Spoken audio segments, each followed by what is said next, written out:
आइए आज हम बात करते हैं कॉन्स्टिट्यूएंट असेंबली के बारे में। एग्जाम में यहाँ से एक क्वेश्चन हमसे पूछा ही जाता है। तो देखिए, सबसे पहले एक बात को समझिए, लगातार होम रूल की डिमांड हो रही थी और होम रूल की डिमांड के बाद में हम चाहते थे कि एक ऐसा कॉन्स्टिट्यूशन बने जो हमारे देश के नागरिकों के लिए हो और वो लॉ हम पे लागू हो। तो सबसे पहले आपसे एक सवाल पूछा जाएगा कि पहली बार ऑफिशियली किस व्यक्ति ने कॉन्स्टिट्यूएंट असेंबली की फॉर्मेशन की डिमांड रखी। तो याद रखना, 1934 में एम एन रॉय ने सबसे पहले कॉन्स्टिट्यूएंट असेंबली की डिमांड रखी। आपसे एक क्वेश्चन पूछा जाता है। उसके बाद में डेवलपमेंट देखोगे कि 1935 से 1938 तक इंडियन नेशनल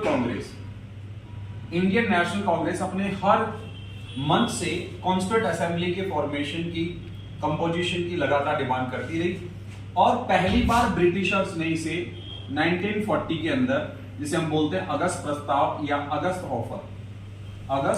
ऑफर, इसमें इसको स्वीकारा। तो एक क्वेश्चन तो आपका यहां से बनता है कि पहली बार ऑफिशियली किसने डिमांड रखी कॉन्स्टिट्यूएंट असेंबली की। तो आपका जवाब क्या होगा? एम एन रॉय ने रखी। अब बात यह आती है कि आपसे सवाल ये पूछा जाएगा कि ब्रिटिशर्स ने पहली बार कॉन्स्टिट्यूएंट असेंबली की डिमांड को कब एक्सेप्ट किया, कब स्वीकारा, ऑफिशियली कब स्वीकारा। तो आप बोलेंगे अगस्त ऑफर में इन्होंने स्वीकार किया, जो कब है? 1940 में। अच्छा, इसके बाद में कॉन्स्टिट्यूएंट असेंबली कैसी होगी, उसका फॉर्मेशन क्या होगा, उसका कंपोजिशन क्या होगा, उसकी नेचर क्या होगी, इसके लिए उन्होंने एक मिशन भेजा 1946 में, जिसको हम बोलते हैं कैबिनेट मिशन।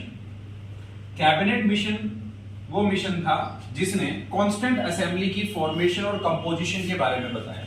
अब ये कैबिनेट मिशन ही है जिससे हम ये पता करेंगे कि उस टाइम पे बनने वाली कॉन्स्टिट्यूएंट असेंबली के अंदर कितनी सीट रिजर्व की गई।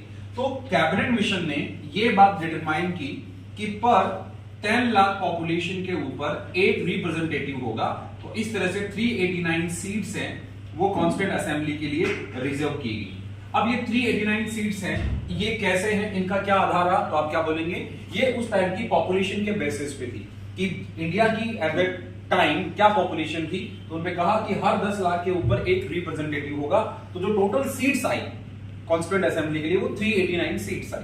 अब उस दौर के अंदर आप इंडिया को देखेंगे तो इंडिया उस टाइम में दो भागों में डिवाइड था।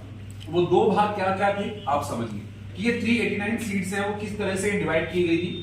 तो ये 389 सीट्स का जो डिवाइडेशन था वो ब्रिटिश इंडिया और प्रिंसली स्टेट के बीच में था। अब यहां पे समझने की जरूरत है ब्रिटिश इंडिया क्या है और प्रिंसली स्टेट क्या है। देखिए, ब्रिटिश इंडिया वो इलाका है जहां पर ब्रिटिशर्स गवर्न कर रहे थे और उसको भी दो भागों में बांटा गया था। और इसी प्रकार प्रिंसली स्टेट का मतलब है ये वो डायनेस्टी थी, वो रियासतें थी जहां पर या तो राजा थे या नवाब थे।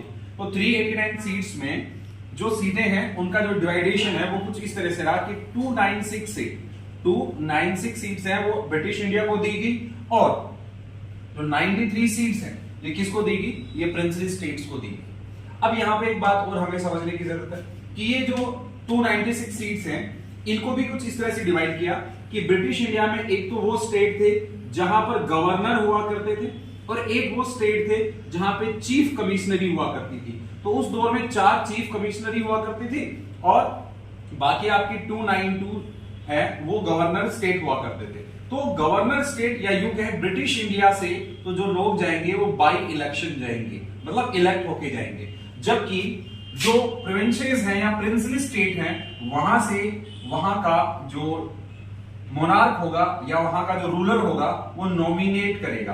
तो एक नेचर हमें समझ में आनी चाहिए कि जो हमारी कॉन्स्टिट्यूएंट असेंबली है वो क्वासी इलेक्टेड और क्वासी नॉमिनेटेड थी। मतलब इसके कुछ मेंबर हैं जो ब्रिटिश इंडिया से आ रहे थे वो बाई इलेक्शन आ रहे थे, इलेक्ट होके आ रहे थे। जबकि जो प्रिंसली स्टेट्स हैं मतलब देसी रियासतें हैं उनसे जो संविधान सभा में जो सदस्य आ रहे थे, कॉन्स्टिट्यूएंट असेंबली में जो मेंबर आ रहे थे वो नॉमिनेट आ रहे थे। इसका मतलब हमारी कॉन्स्टिट्यूएंट असेंबली का जो नेचर है वो प्योरली इलेक्टेड नहीं है या प्योरली नॉमिनेटेड नहीं है। तो वो कैसे हैं? तो आप बोलेंगे वो quasi elected and quasi nominated है।